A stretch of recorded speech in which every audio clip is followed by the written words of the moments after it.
The moment I set the folder on the table, my wife's attorney stopped mid-sentence. She had been talking for 11 minutes straight. I know because I counted.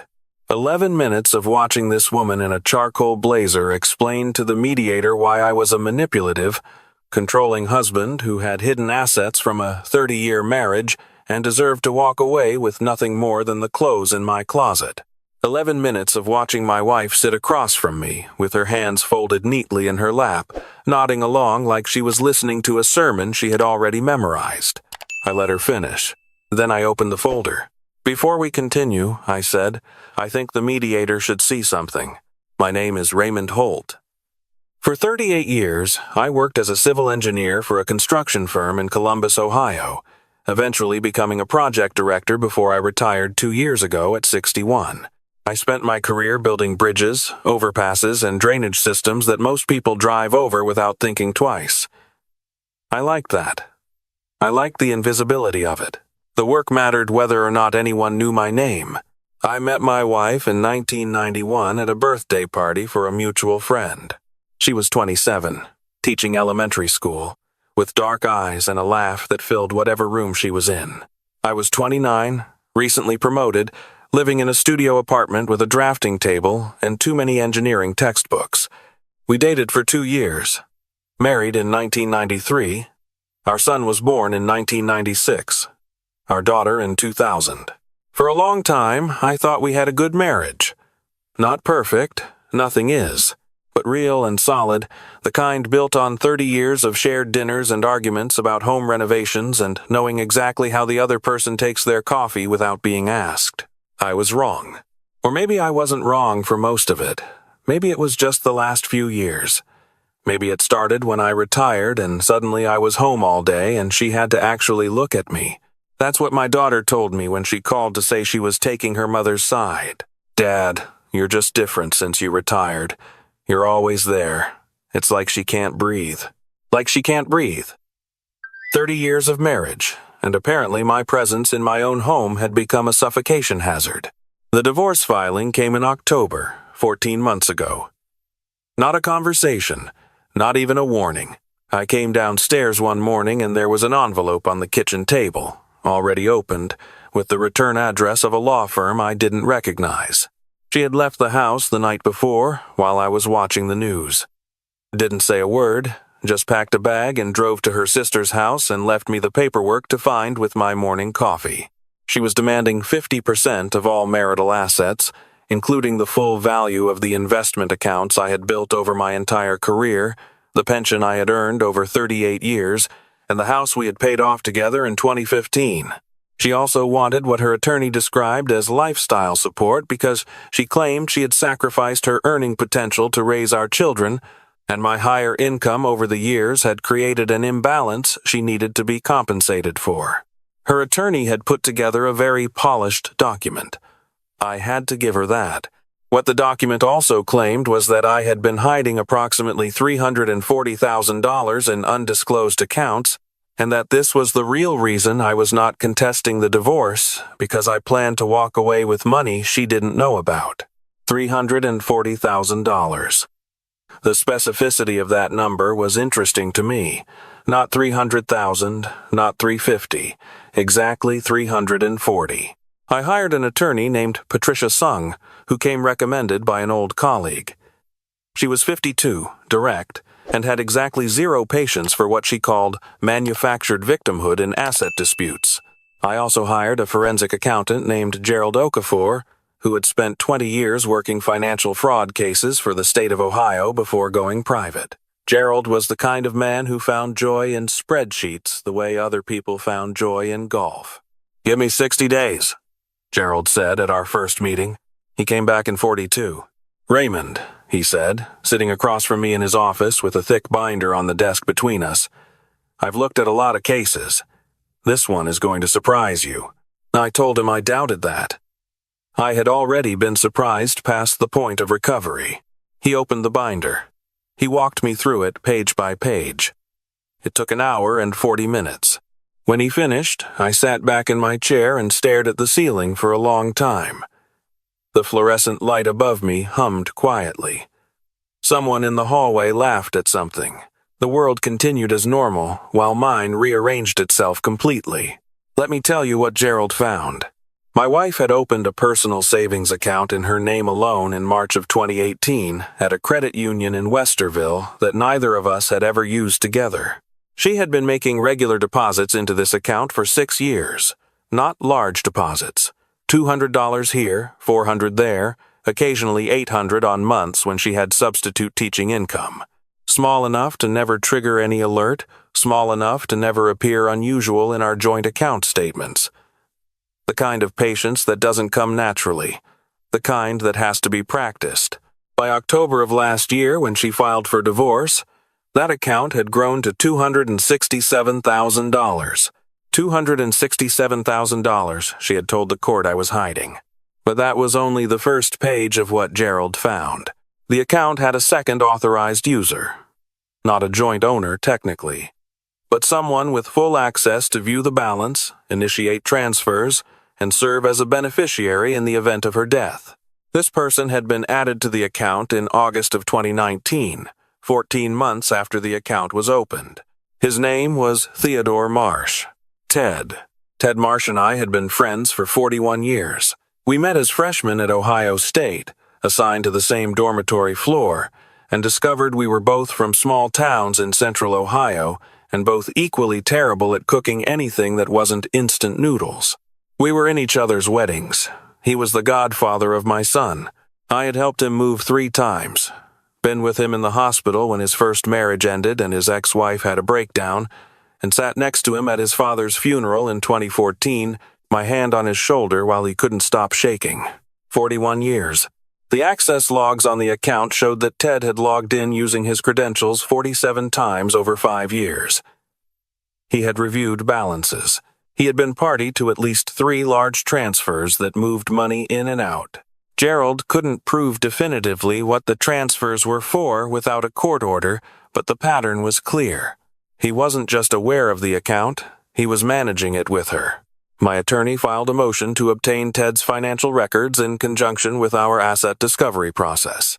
What came back 2 weeks before the mediation session was the last thing I expected, and also, on some level, the only thing that made complete sense. Ted had paid off his car in 2020, a $64,000 Land Rover, cash. He had also made a down payment on a vacation property in Lake Erie that same year, $68,000.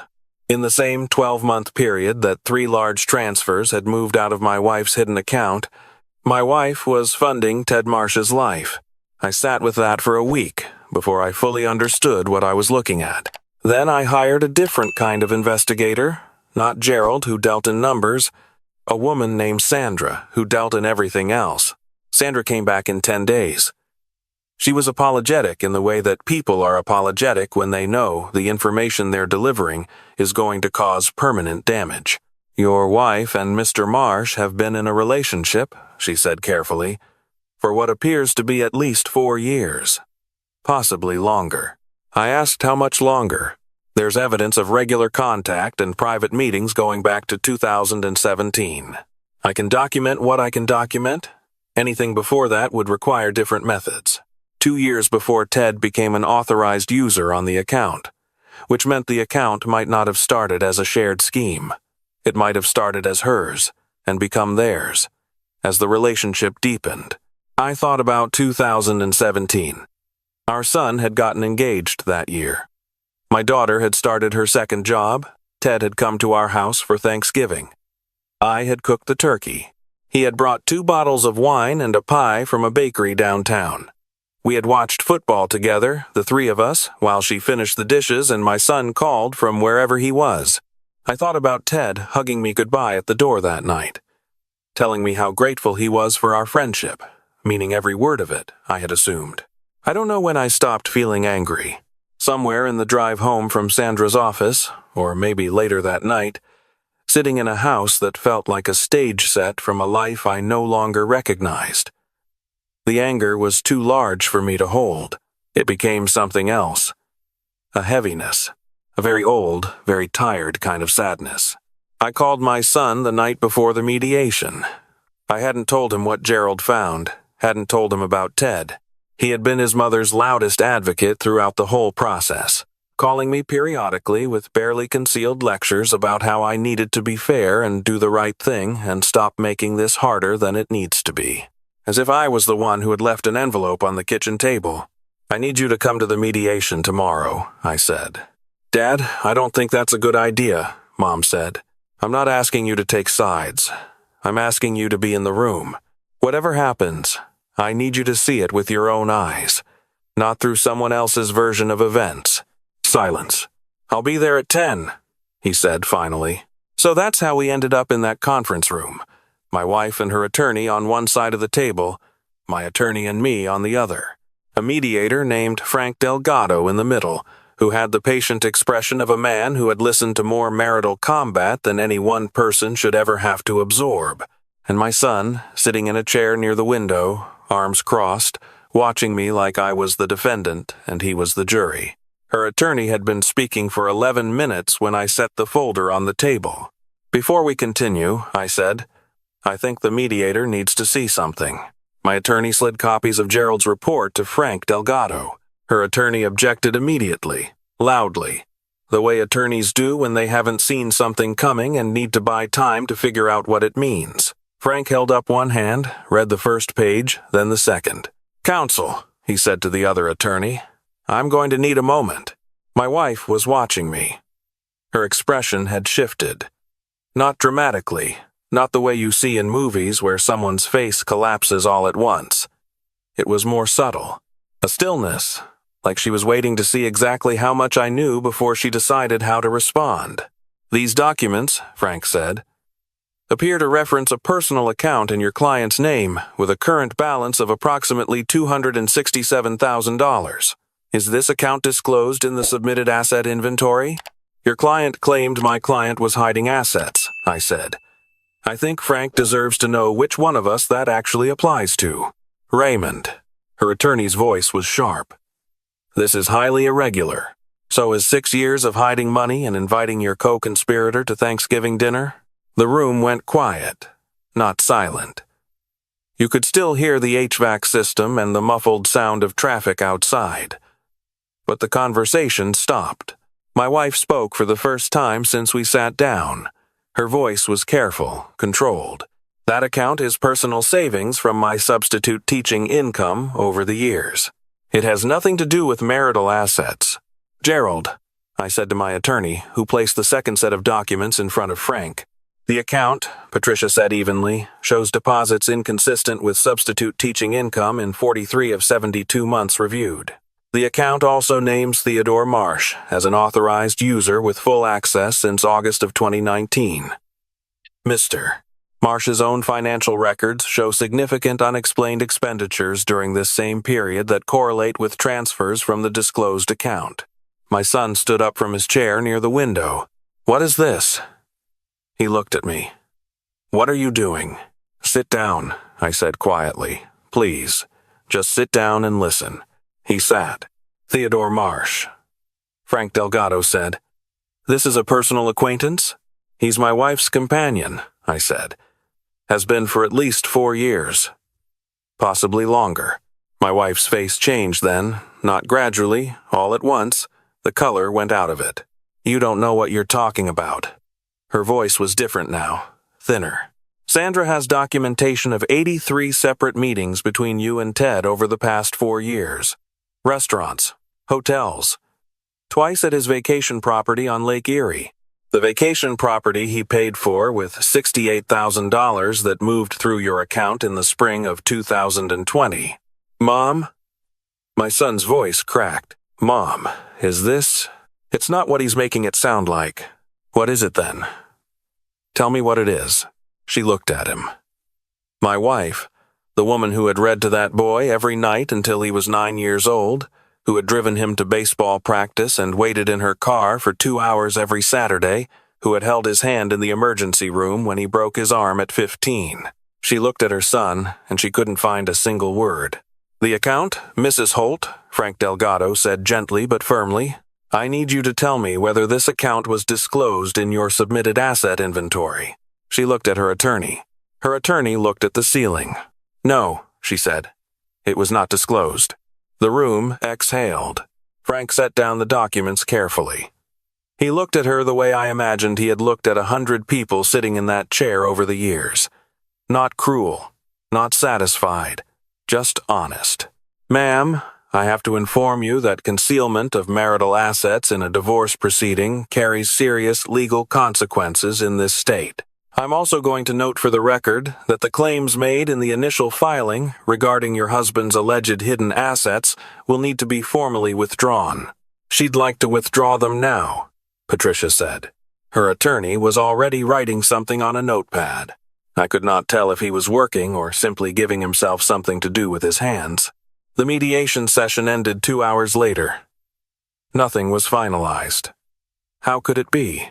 Everything she had built for 14 months, the framing, the accusations, the careful positioning of herself as the wronged party, had come apart in a conference room in downtown Columbus on a Wednesday morning in January. We walked out into a gray afternoon. My attorney gave my arm a brief squeeze and said she'd call me later. My wife left quickly with her attorney, not looking back. I stood on the sidewalk, not quite ready to get into my car. My son appeared beside me. We stood there for a moment without speaking. He was 47, taller than me, with his mother's dark eyes and a hairline that was starting to go the way mine had at his age. I had not had a real conversation with him in 8 months.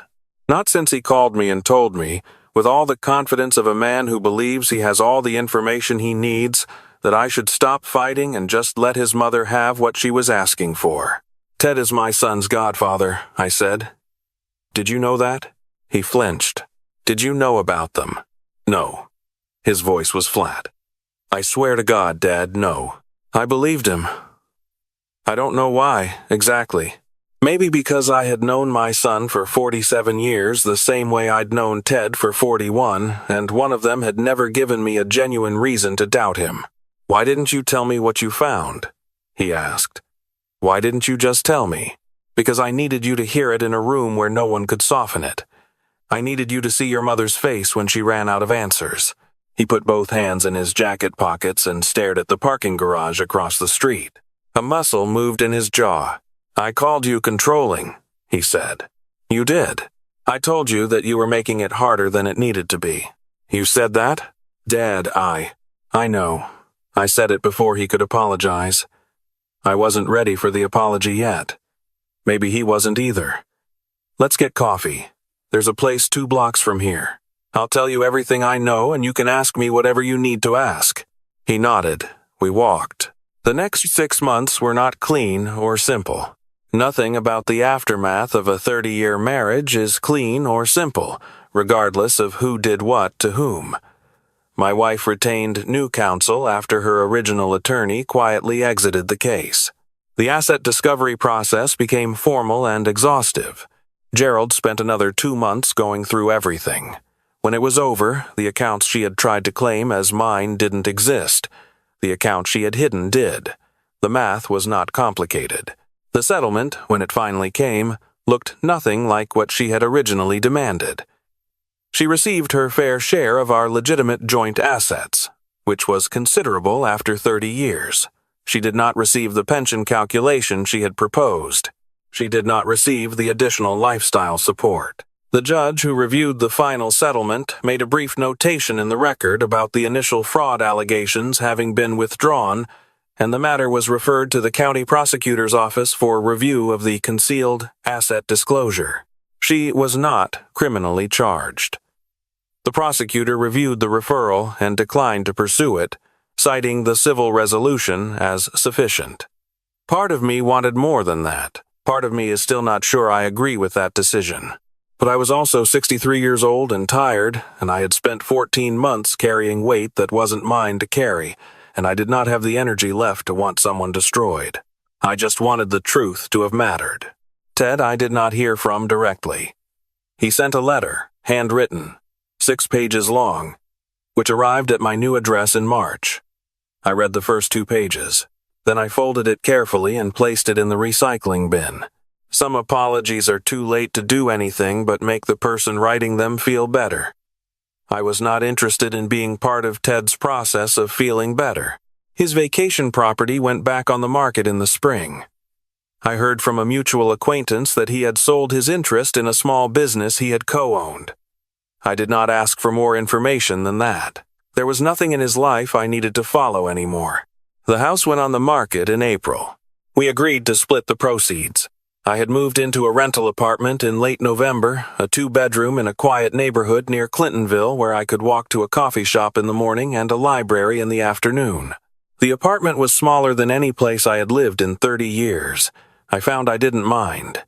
There's something clarifying about a space that is only yours. No compromises on where the furniture goes. No negotiations about the temperature. Just your things, in your rooms, in whatever arrangement makes sense to you. My daughter called me in February. We had not spoken since October, when she told me that she thought I was dragging things out unnecessarily and that my behavior was affecting her mother's health. It was a hard conversation. I told her I loved her and I was done discussing the terms of the divorce until she had heard my side of it. She hung up. February was the first time she called back.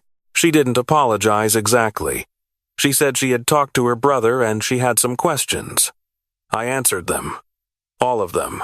Honestly, including the parts that were uncomfortable for me, the years when I probably worked too much, the ways that retirement had changed the household dynamic, the things I might have done differently if I had been paying closer attention. I was not going to sit across from my daughter and present myself as a perfect man wrongly persecuted. I was a flawed man who had been deceived for a long time by people I trusted. Those are not the same thing, and I wanted her to know the difference. By April, she was calling once a week. By June, she had brought the grandchildren over for dinner twice. My son came with her on the second visit. He sat at the kitchen table in my rental apartment and watched me make pasta from scratch, something I had learned to do the year before because I had nothing but time and no one to tell me it was too complicated.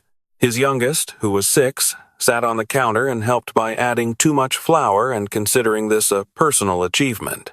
She asked me if you were going to come to her recital in August, my son said. His youngest. His daughter. My granddaughter. Tell her yes. She'll want to know for certain. Then tell her for certain. He was quiet for a moment. The pasta water had started to boil. His daughter was explaining to me, with great authority, that the pasta would taste better if we added more flour.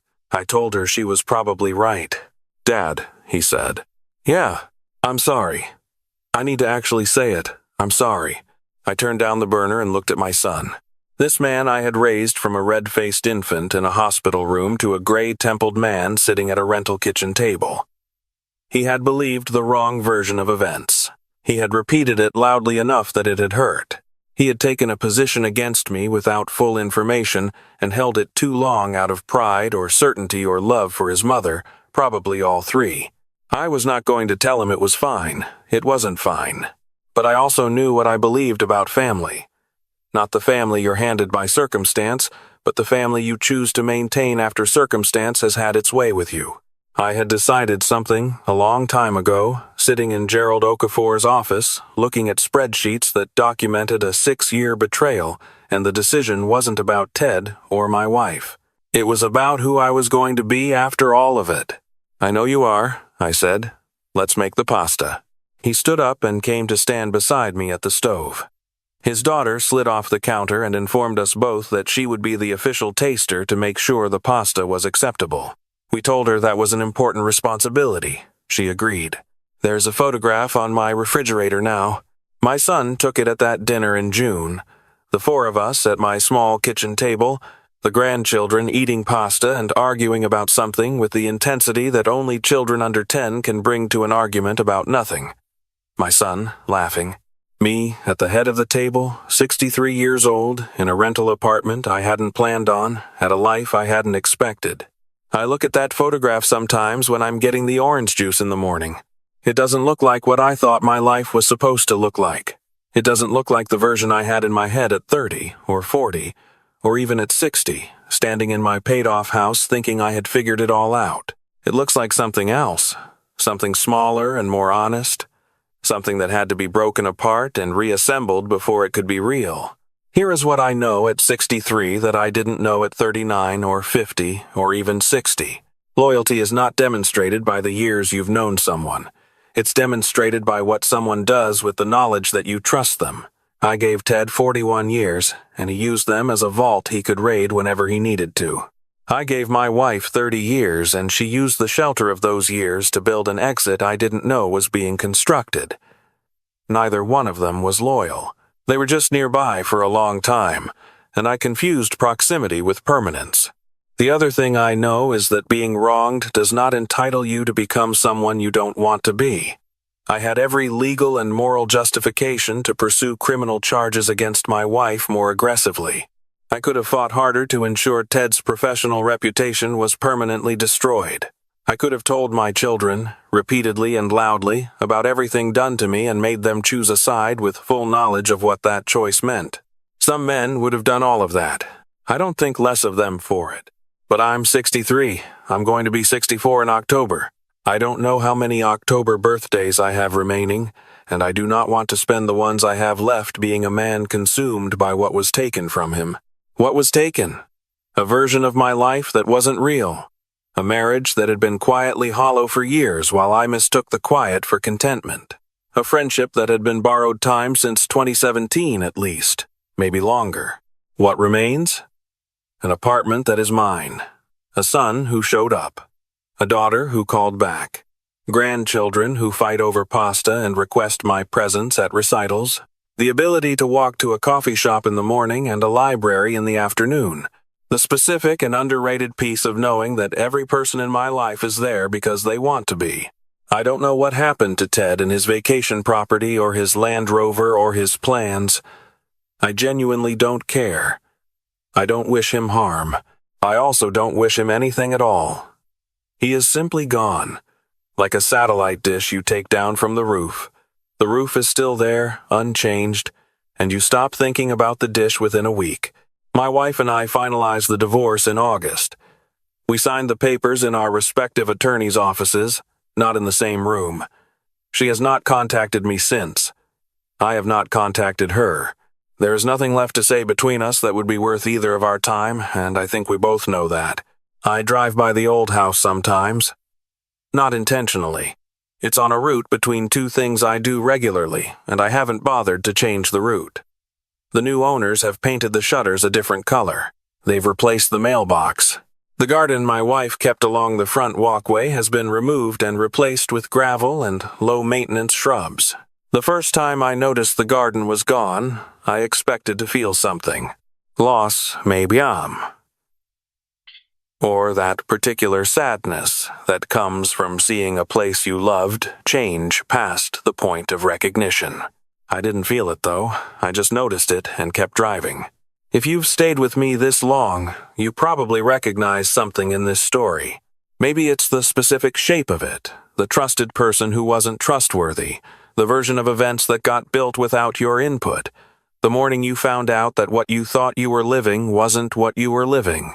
Or maybe it's just the general weight of it, the heaviness of discovering that some of the years behind you were not what you believed them to be. I want to tell you something that took me a long time to understand. The truth is not your enemy, even when it destroys something. Especially when it destroys something.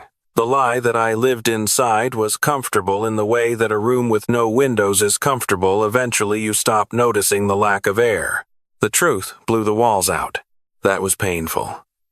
That was disorienting. I am not going to pretend otherwise. But now I can breathe.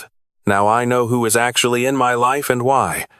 Now I know what is real. And at 63, with however many Octobers I have remaining, that knowledge is worth every single difficult thing it cost me to get it.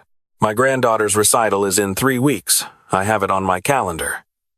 I will be in the third row because she told me the third row is where the important people sit. I did not argue with this assessment. I'll see you in the next one.